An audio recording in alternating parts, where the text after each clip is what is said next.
Hey guys, this is Casual with NerdHammer.net, and my boy Willie is chilling there.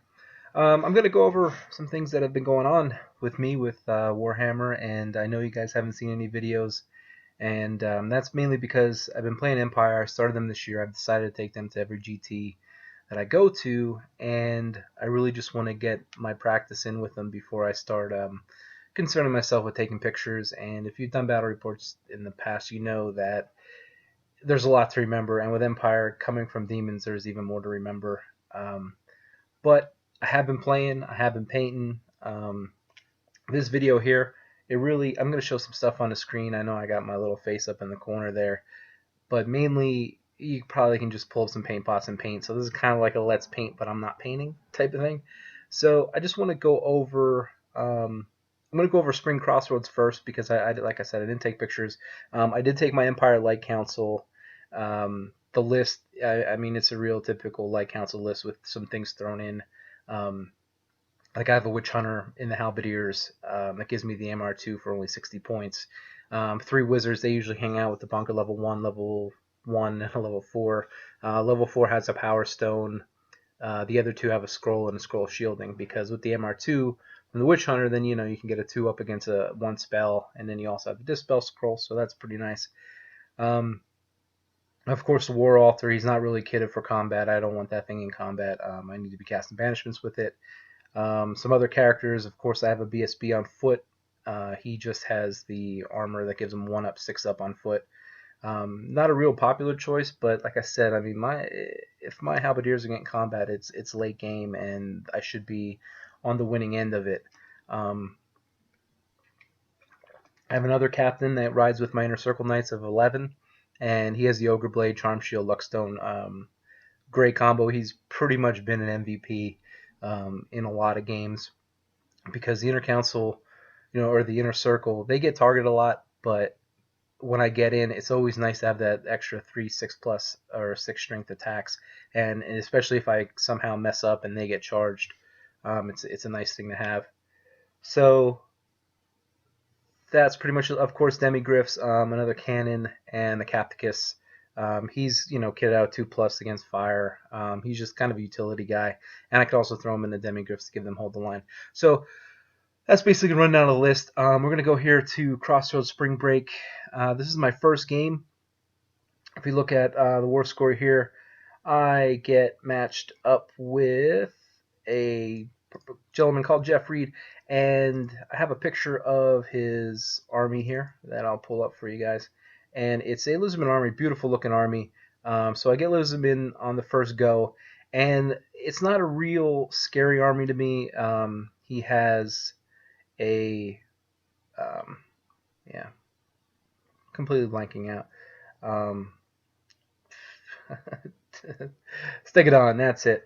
And stick it on there, and he has his Slann in a unit of Temple Guard, and Teto Echo over here with a lot of little skinks. Um, like I said, I wasn't really too afraid with this army. What this game came down to is I got my Demigryphs in with the Temple Guard. They ground down that entire block, and with some support, I basically got his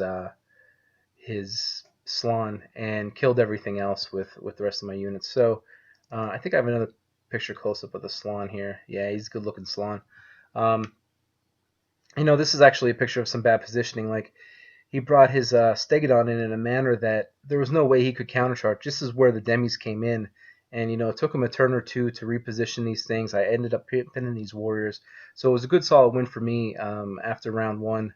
And then round 2 we saw I get matched up against Mike from Hell's Crucible, who you've seen me play before. Never played him with my Empire, and he has a really good ogres list. Of course, the Darkmoon Slayers come to fight me again. We drive all that way to to get games, and we end up playing each other. So I think I took a little picture of the start of that army. Let me take a look here. I think this might be it. Yep, there are the Slayers in all their glory. This was a good game. It was a well fought out battle. What ended up happening is I just couldn't manage to take these 2 units. Over here on the left, there's a unit of man-eaters that I actually had a bad overrun with my Demigryphs. Went a little too far. Wanted to flee with them, but I didn't know exactly how I was going to bounce through. But the man-eaters got into them in a manner where I didn't get all my attacks, but he got all his. I ended up breaking on a hold the line 7, I think. So that was unfortunate. Man-eaters rolled them down. I had opportunities to get points in this game. I had him on a leadership 8 to break, and it would have been a big swing. But at the end of the day, I really, really got hurt. I think I only got 2 points out of this one, if I'm not correct. It's somewhere around there. The very next matchup I get at Spring was Paul Gates' Vampire with Manfred. This was a game that I realized, like, man, it turned out he got a good Dance Macabre that pushed about 10 Crypt Horrors right in front of my Demigryphs. The Demigryphs had a hard go of it trying to fight them, and he kept regrowing them, and Manfred just was having such solid magic phases. And basically, Paul he was a through and through Empire player, and he knew exactly what my army did. He held up the steam tank with fell bats, really held up my inner circle with wolves and different things, and really I just couldn't get any support to the Demigryphs. Through a bad charge, I let his Morghast get in on my war altar. I was set up. My first cast, I lost banishment on my level 4. I actually lost 3 levels, which included another Shems. I had 2 or 3 Shems in there.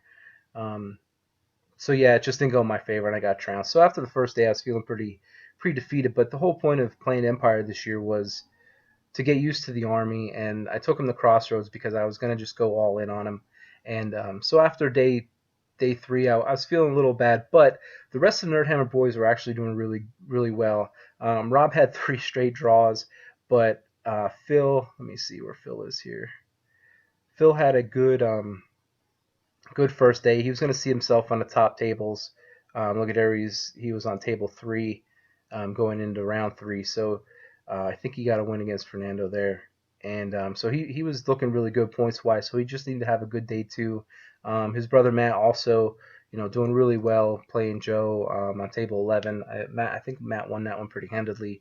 And the other guys are hanging around. Like Rob, if Rob has a strong day too at that point, having 3 draws, he was looking good too. His paint score is decent. And the other Nerdhammer guys, they were just in the fight the whole time too. I mean, look at Harris Allen; he's on table 9 already. I think he won that one too. So Nerdhammer as a whole was looking really good. I just wasn't looking that great. So I knew day 2 I had to have a big one. I kept telling the guys, I'm like, I can get 220 nils, get myself right back into it. So round 4 saw me on. Let me pull it up here. On table 26 against Steve King, he's bringing a dwarf army. He only had about 3 war machines, a couple good blocks. He had a block of Longbeards and another block of hammers that had some killy characters in. I think 2 gyros. What this game came down to was the Demigryphs got in on the Longbeards, and they just went to work on those Longbeards. Just I had him isolated. There was no way he could support him, and the Demigryphs just did what they did. I just kept getting light buffs on him and just kept grounding down those Longbeards. My first turn, I killed 2 of his war machines. I got the initiative, and Empire. When Empire gets to jump on dwarfs like that, I felt pretty good. That also had to change his plans. He had to come forward to get points, and in that case, my banishments are just going to come through. I feel pretty good in combat against most of them. I ended up getting full points for it. The Longbeards and his hammers broke basically on the same turn. He had a bad roll early in the game. He had a big block on Rangers go into my inner circle nice, and they fluff like every single attack. And they have great weapons, so they're strength 6. They could do some damage to my armor. I'm still gonna be holding line, but not steadfast. Rerollable. But he failed every single attack, and I actually ended up breaking him and running him down on his first turn. So. That's pretty funny. The thing was, I pushed my inner circles right up in the face of the Rangers, thinking that he wasn't ever going to charge him as my cat knocks over the and my water bottle. Okay. So, after that debacle, that's Duncan, of course, because, when I need to broadcast, that's what he's going to do. So, Going into the last game of Crossroads, I find myself up against a Hammer Bros boy, Mr. Lover. Let me find his name here. I forget his first name, but I'll never forget his last name, that's for sure. Dave Lover. He had a really good Vampire Counts army. I don't think it was Manfred. It was a Light Council, the Forbidden Lore. I actually have a picture of something important that happened in this game, and I'm going to bring that up now. So, through some poor play on my part, I guess, I ended up letting these wolves get in on this cannon, and I ended up spending basically a dispel phase to stop like a miasma. It was just a battle because he had 2 Terrorgeist, so I really wanted to keep the cannon, and I ended up using a Power Skull, all the stuff. I get Time Warp on my cannon. He ends up killing 2 of my guys. I kill 2 of his wolves. I countercharge my Witch Hunter out into the flank, just all to save this cannon to stop Terrorgeist. What this game came down to, I had a pretty good charge against some zombies on one of his flanks. He was keeping his Terrorgeist back behind a hill until he could handle the things that could really handle the Terrorgeist, and he's just pushing kind of a big block of either Skeleton Warriors or Graveguard. I'm not 100% sure with his Light Council in it. I'm just trying to get him through the terrain. There was a marsh in the middle, so they couldn't march through. So I ended up getting a really nice charge with my Inner Circle Knights against a block of zombies, and he didn't think I was going to get through him right away, but I did. And I overran, but I didn't hit one of his Terrorgeists. Or no, I ended up killing off all the zombies on his turn, and then I was able to get my Inner Circles in on the on Terrorgeist after he screamed, and it was a poor scream. I think I still had like 5 Inner Circles and my captain alive. So I got in, killed 1 Terrorgeist. Capticus went to the flank of another Terrorgeist, put a couple wounds on him. Terrorgeist turned and faced Capticus, killed him with a scream, and then my steam tank was able to get in on the next Terrorgeist. So I knew I was up in points real big. It was just a matter of holding up his block. I really couldn't do anything to get more points, but I ended up with like a 13-11 or a 13-10 off of that. So that was pretty good. I kind of salvaged the second day, and I fared better in the second day than the rest of the Nerdhammer boys. They just got slipped up, but they were playing some really, really good opponents. But at the end of it, that's unplugged. At the end of it, the results, I had a really strong paint score. I ended up here 17th overall with my Empire. I only had 55 battle, but I had 48 paint, 50 sportsman. I mean, if you look at the battle around me, everyone's 60, pretty high. But my paint definitely held me over. And at the end of the day, I'll show you a picture of what I ended up getting. So I won the Magath Lord through a raffle, but I did win Best Appearance, so I got Best Painted, which I'm absolutely ecstatic about. Going to a GT and winning Best Painted is like, I was over the moon with it. And I ended up getting a $100 gift certificate, so I picked up a Bloodthirster. I really don't need anything for Empire, so demons are my one true love. So I want to get a couple of the new kits just to see how they look, and they are pretty fantastic. So that was Crossroads. I actually ended up finishing the best out of Nerdhammer, which really surprised me for how well everybody was doing. But if you look at the battle, Phil was up on me with battle. Matt, he was the highest with 66 for battle, and of course Naren Zaid won the tournament. A big congrats to him. He played an amazing round, scored 91 battle points, just did really well, and he had a decent paint too, and you'll see that in an Unplugged. It seemed a little bit off compared to what he got in Crossroads. But yeah, that's how Crossroads went. I'm feeling pretty good. I pulled out a 17. My paint absolutely helped me. But it was a pretty good finish. It wasn't my best GT finish. Sylvania, I think I finished 12th. Was flirting with the top. But it was a huge learning experience for my Empire, and I was so stoked leaving there. Like, I didn't feel bad about going 3-2 again, but I felt great because I was learning my army. So the next event we ended up going to, which is like less than a month later, was Unplugged GT up in Massachusetts. Only 4 of us made it up. It was me, Rob, Allen, and Lengel. So Rob, of course, taking Skaven again. Me Empire, uh, and High Elves for Alan and Langle. So round one finds me on table 18, and I'm playing a 11-year-old whose father isn't unplugged, and he was a great guy, his dad and his son. I don't want to say his name because I don't know, he was only 11, but it was funny leading up to it. I'm on Twitter a lot, and you guys got to check that out. Casual NH, Casual with a K, of course, and Nerdhammer Net is also our other Twitter. So they were talking some smack, saying that he was gonna destroy me, and I didn't know his age up at the time until the night before, and so it's his first GT, and they were just like, and he knows the rules. He played pretty well. I was helping out with a couple little things, but I think I have a picture of the start of that battle. Let me see here. Yep. So he has a pretty good dwarf list actually. This is later in the game. I have his Grudge Thrower is dead, his Cannon's dead, Gyro's dead, and basically I just held back. Popping off the War Machines, applying some pressure on this right side. The Slayers and the Steam Tank end up getting into each other, and that becomes a grind for a long time. I end up getting everything except his main block because I think it was like, I don't know, Leadership 10 Stubborn Hammers. And I had an opportunity probably late in the game to go in with everything, but I had a good solid win, and I didn't see a reason to risk anything because who knows what could happen. I didn't want to send characters in because the point swings could be big. So I ended up with an 18-2 here, and to be honest, I wouldn't say it was by design, but I was pretty happy with an 18 because I knew the best of the best are getting 23 or 24 this round. So I figured if I can stay under that radar with little risk to losing any more points than the 18, I thought it was a good play, and I thought it was a good play for a GT scene.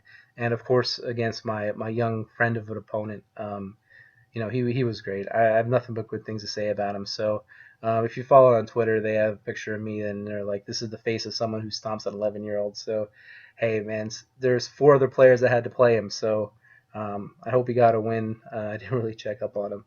So after round 1, round 2 pairings, I think the tables at Unplug were random, but so the numbers aren't really going to matter. So I found myself on table 27 against Harry Herbert, and he's running a VC army. I think he's a little bit newer to the game. He just didn't have a lot painted, so he had to go with what he had painted. And I think the only picture I really have of this one, just my Demigris with Capticus. Basically, what this came down to, he had a turn 2 that he gambled a bunch of charges. I think he attempted 3 charges that were 9 or above, and I think he would have been better off just moving forward. I think it was just a little bit of the inexperience because once he missed those, my counter charges absolutely separated his army, and it was pretty much the nail in the coffin. Ground down the units that I needed to. Basically, the only thing he had left at the end of this was just his Lord, and he was in a challenge with Capticus. Capticus is probably going to lose that at some point, but turn 6 came and went, and that's how it ended up. I got full. I think I got full points for that, so that was looking pretty good. Felt good about that game. Round 3 sees me. I think. Let's see. The good thing is the results after this. Round 3 sees me against Alex. I'm not even gonna try to attempt his last name. He's sitting on 41 points. I think I have 18 and 24. I'm somewhere around there. But Alex, we started a game, and he says, we were both talking that our main army is demons, and he says, he's like, "Oh, you're a Nerdhammer." He's like, "Do you know Casual?" I was like, "That's me." So it turns out it was Coop from the Demon forums, and it was so great because we talk a lot on Demon forums, and he's pretty active on there, as am I. And so we finally got to get a game, but there was no demons in sight. It was my Light Council versus his Dark Elves. And this game, this game came down to him just not being able to handle one-up armor, basically. Um, the Steam Tank had a very long charge. I think he made like a 14 into some Witch Elves that he absolutely obliterated. And Capticus went in against his Mage Bunker with Warlocks, and I think Capticus saved 18 straight one-up armor saves. I think it was 18, because his Warlocks kept doing like 6 every single time.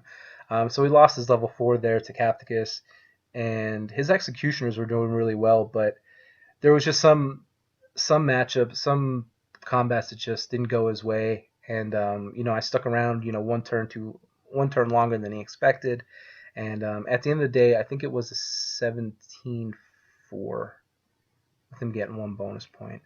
I should have got the hill in that one, but I forgot to put my guy up, so it should have been about a 19. But it was a great game, and it was an absolute pleasure to play Coop. And yeah, so that one I was really happy to play, and I was actually surprised how that one ended. Um, so after day one, I'm sitting here at a 58 in 1, 2, 3, 4 in 5th place. Some big names above me, some big names all around me, and turns out round 4 I'm going to be playing Travis Wayford, and he's bringing a demon list that I'm a big fan of, being a demon player. Um, so I've been thinking about his list for a while before Crossroads even started, because he let me know what it was, and I kept thinking to myself, well, if I get Travis, man, I really got to go to work. I'm playing demons, my one true love, and we'll see how it goes. So we ended up seeing each other bright and early in the morning. I have 58 points, he has 57, and we're on table 21. Pictures. Let's see if I have anything in that game. Yep. So here's a picture of us going at it. This was the diagonal appointment. What is that? Meeting engagement, and I had to place all my army first, and he was able to react to me. He didn't steal initiative, so I got to go first. This is early in the game. He has 2 units of Furies here that I know he's going to attempt to charge my cannon with. He kind of forgot about my Demigryphs. I attempt this charge. I was going to block up both of those, overrun, probably take out both Furies. But my Demigryphs failed their Swift Stride on an 8. So that they needed an 8. So that was unfortunate. That really changed the game plans. Over here, Capticus is messing around with a horror block. These Plague Drones end up getting killed by a Banishment. Steam Tank is just paralyzed on this side. Just never really made an effort to get him to where I needed him to be. Travis pushes this right side with he has Wrath of Khorne Bloodthirster and a level 4 Lord of Change with the Wand of Whimsy. So there's some mountains here, but he still had to deploy pretty far back to be protected. Once he saw that cannon down, he started pushing forward. This was an extremely strategic game, and everything would come down to millimeters, and we had TOs just to come over and get a second opinion on like 2 things. It wasn't like rules disputes. It really was just like, well, can this unit fit here, and what way will I run from this direction? So he at one point he brought his Bloodthirster right in front of my Inner Circle Knights, to the point where the only choice I had to do was either hold, and he had the possibility of charging over top of me, or I'm just going to go in. I'm strength 6 on the charge. He's probably going to challenge out, so my captain's not going to be able to fight. But he's not going to have an armor save, and with my light buffs, I can have them going first. Do a couple wounds to him before he starts ripping into the Inner Circle Knights. Perhaps I'll be steadfast. He'll have to kill 7 guys to get me below steadfast, which he doesn't even have that many attacks. So I thought it was a great idea. I know how Crater Demons work. You can pluck wounds off of them in various ways, and I thought if I lose the Inner Circles, but I get 3 or 4 wounds on the Bloodthirster, might be a help. So I just go in. I ended up doing 2 wounds from Knights, and a horse kicked him for the 3rd wound. They held 1 turn. He countered with the Lord of Change, which was going to break my unit. And we had a discussion about how they were going to break, and whether they were going to be able to overrun into my War Altar. Judges decided that the Lord of Change could overrun into the War Altar, but the Bloodthirster couldn't. So the Bloodthirster had to pursue being frenzied, so I put him in a bad position. And then the Lord of Change failed. I think he needed a six on Swift Stride to get in, so he failed that. Next turn, I banished Lord of Change off the table, and in my shooting phase, I'm like, oh yeah, I got my Witch Hunter, and the Witch Hunter's accusation target was, of course, the Bloodthirster, but I didn't need the rerolls. Was on 5/6 to hit him, and I hit him, and I need 6s to wound, and I put 2 wounds through, so he doesn't have an armor save, strength 4 armor piercing, and he's just up on his 5 up boards, and he fails them both, and I killed the Bloodthirster. Witch Hunter killed the Bloodthirster. Yeah, yeah. It was the talk of the tournament, I think. But it just goes to my theory, like you just need to pull points on greater demons. Like you just need to get wounds on. I've seen archers do it. I've seen them die a multitude of ways, and you've probably seen them in my videos. So that was pretty disheartening. He lost both of his greater demons, but as a good player, he kept in the fight. He could have easily just been like, well, that's going to be it. He only had some drones left. My demigryphs failed to treason a leadership of an 8 or a leadership 7 because I lost by 1, I think. And with losing that, I mean, he stayed in the fight, got that treason up, and because of that, he ended up getting my light council bunker, who I had an archer unit, and that was a huge amount of points. I mean, 240 for the wizard, another 80 and 60 for the other 2 wizards. Because he stayed in the fight and he got every objective. It was only a 14-10, so he mitigated his losses. And we talk about that. I've talked about that a lot with the guys. Like, a good player isn't taking a 0. You can't take a 0. Can't take a 0 in a tournament. Always get points. Always get points. That's what we've been discussing, and it's honestly made us better players because I mean Travis is top notch, a Masters player. He knows his stuff, and no matter what army he plays, he's going to be good at it. And hats off to him. You know, we had a tough game, and I know it was brutal the way he lost it, but that's demons, man. That's playing demons. I've seen it. So at the end of round 4. I'm standing at 72 points, and I'm on table 2, so I'm going after Corey Waltzer, and he has a Orcs and Goblins army that I absolutely dread. I don't have a picture of it. So basically what happened in this game, I started pushing my armor up, and then Duke Divers took off 3 demigryphs and almost all of my Inner Circle Knights, and I'm like, okay, well, I'm not going to do that now. So I moved them back behind hills, trying to hide them. I push up Capticus and the Inner Circle Knights. The Inner Circle Knights end up dying, except for the captain, who panics, but he rallies. I just go after his war machines. I'm trying to cast banishment on his war machines. Just trying to take the threats out that I can mess around a little bit and try to get some units. He's pretty reluctant to come forward because he doesn't need to. I'm having trouble stopping his big magic phase. His foot comes down and pretty much annihilates almost my entire halberdier block. There's 3 left. He does kill my witch hunter with foot. Foot came down. I think it hit 5 out of 6 times with no scatter. So that's pretty brutal. At the end of the game's wearing down, and it's turn 6, and I'm like, wow, I'm probably only getting about 4 points from this. So I line up the Steam Tank. Down the flank of his Savage Boys, he has the special character, what's his name, Wazig or whatever. And I said, all right, 10 from the back of Wazig. I end up hitting him. He fails his lookout, sir.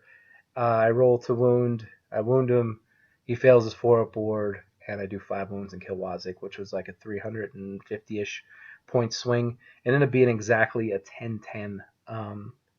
That's just luck. I mean, what can you do? Corey was a great player, and that's a bad matchup for me. And it sucks because I don't think I lost to Orcs and Goblins with Demons ever. I don't think there was ever a time I lost to Orcs and Goblins. And you can go to my battle reports. I don't think so. So facing with Light Council, I had a bad feeling in my gut the whole time that that's a really tough matchup. And there was a lot of Orcs and Goblins players, so I knew I'd eventually hit it, but I got 10 points. And like I said, that's the way you gotta be able to get points wherever you can. So at the end of it, I find myself in second place overall, which was just insane. As they were reading off the top prize, they were giving prizes for overall. I think top 5 were getting an award. And as they're reading the names, I'm just like, there's no way. There's no way I got second. And then they announced me, and I was just over the moon. It was such a great event and a great battle. So I ended up with 82 battle points. You can see, I think there was like 5 players that had more battle points than me. But of course, my paint came through again with a big 48. Um, that is huge. I mean that's how I got second. I'm only 2 points behind Larry, who has a beautiful Vampire Count army, and he got 90 points on the day. So um, hats off to him for being able to have the painted army and be able to show up on the tables and do what you got to do. Um, Alex Schmidt absolutely dominated everybody with 112 with his demons. Um, he had level 4 of metal, 4 beasts, 2 single beasts, horror core with a unit of plague bearers with BSB, and then he had 9 total drones. Really good list, and he just was stomping face with it. Hats off to Alex for his great play. Pain score and sports, it's unfortunate. He could have been, should have been probably higher. Um, but with that said, I ended up winning second overall, which absolutely ecstatic. I win Best Empire General, which makes me even more ecstatic. Um, I win fourth best appearance. I think my paint was tied with a couple. I might have just gotten knocked down because of the awards that I won. I'm not 100% sure how that worked. And I win this one award that I told the guys, I'm like, if I win that, I would just be, it would just be just a combination of how hard I paint, how competitive I feel I am, and I hope I'm a nice guy on the table to people. I'm focused. I'm a quiet person mainly, and I'm focused when I'm playing. Especially lately, I've been really trying to remember everything. So I might not have been as nice as I should be, but I did get a decent sports score. So I'm really happy with that. So anyway, this award is a combination of the person who has the highest points, highest battle points, highest sports, and highest paint. So like you get 1 point from each category, one, two, three. And I happen to win it. So it's called the Complete Hobbyist, and I was so happy to win it. It's just I was just over the moon. I can't believe I walked away with 4 trophies from Unplugged, which is considered one of the best GTs in the Northeast, if not the top one. Um, Heavy competition everywhere. My points, I honestly feel like I did dodge some really good players. Um, but when I look over some of the other schedules, you had to play at least 2 good players to get to where you are. Some guys had to play 3. Um, so I feel like my schedule was a little light, but I don't know. A little luck of the draw, things things go your way. Sometimes, you can have bad matchups and play and be a demons player and play 3 high elves and get crushed. And other days things go well. So things went well for me, and everything just kind of went into place. I'm feeling really comfortable with my empire, and I am going to start doing battle reports again. I'm not sure what's going to happen with Swedish for Keystone. I don't even know if I'm going to be playing in Keystone. I might be. I'm definitely helping with like scenery and all that, and I might be doing either some TOing or paint judging or something. Um, so I might not even have to look at Swedish, and who knows after that if ninth is around the corner, which it very well might be. I keep telling people ninth's a lie because I've been looking at the rumor stuff, man, and if you follow it, no one knows anything past 2 weeks out. It's really true. Like no one knew that new 40K game was coming. Not one person. Not one person before 2 weeks before that was released knew that was going to be out. So for them to say ninth is just for that, I don't believe it, man. I don't believe it. I'll believe it when they say ninth is coming in a week. Up until then, I'm not even worried about it. I'm not even focused on it. Um, so with that said, how I'm looking right now, I know it's a long, long ways away, but I've only had 2 GTs so far, and I'm going to show you where I stand On the Masters level, I feel like I need another good finish to be in contention, but I'm sitting here right at 12th overall with only two GTs. You can take your top three. Some of these guys definitely have three. Um, I think the only person that doesn't is Cassidy, and maybe John. I'm not sure, but I know Cassidy only is reporting two at this point. I think because he won one and then he had a really good finish here at Unplugged. So add in some more points. I got 70 some, I think, from Crossroads with a 17th finish. So I'm flirting with it, man. I'm hoping to do it. But then again, what is ninth going to be and what is Masters in ninth going to be and where's Masters going to be? Because I don't think I can make it to Vegas unless the wife is really into it. But even regardless, being on this list, along with, you can see Langle's up here now. Allen's up here. Rob is up here too. Um, Anthony from Sustainable Center's on. Of course, Naren Zaid, who's playing incredible Warhammer right now. Um, I'm just really thankful, man. I've been playing hard and really thinking about the game and painting, and I know there's a lot of talk about sports and paint and how much they should weigh, and I don't care either way. You can knock paint out, and I'll bring the hardest list I could possibly glue together. Um, and try to play the best game I possibly can. If paint's going to be a big factor, I'm bringing the best paint stuff I possibly can. So I want points, I want to win, and I want to have, above all, I want to have a good time. But no matter what the format is, I'm coming with it this year. This is uh, this is the year that I told myself that I really want to at least be recognized within the Northeast, and my crew is right behind me. They're ready to do the same thing, and I know we have good players and we play hard. Um, Above everything, I think I have a good group of classy gentlemen that I don't think anyone could say anything really bad about them after they play a game. And that makes me more proud than anything. Alan, we just found out he ended up winning second best sportsmanship at Unplugged, which is awesome because I think Alan's like one of the nicest guys in the world, and I don't think anything ever bothers him. And he's a good player on top. So good player, good paint. Just being that overall player, man. That's what we're here to achieve. Build the hobby, have a great community, and go forward from there. So that's everything. I hope you enjoyed this video. But like I said, I am going to get some more battle reports going now that I'm feeling super comfortable with the Empire. Give you an idea of how I play it. My friend Phil plays the exact same list, and we just say it's sheer terror and thinking you're going to lose for about the first 4.5 to 5 turns.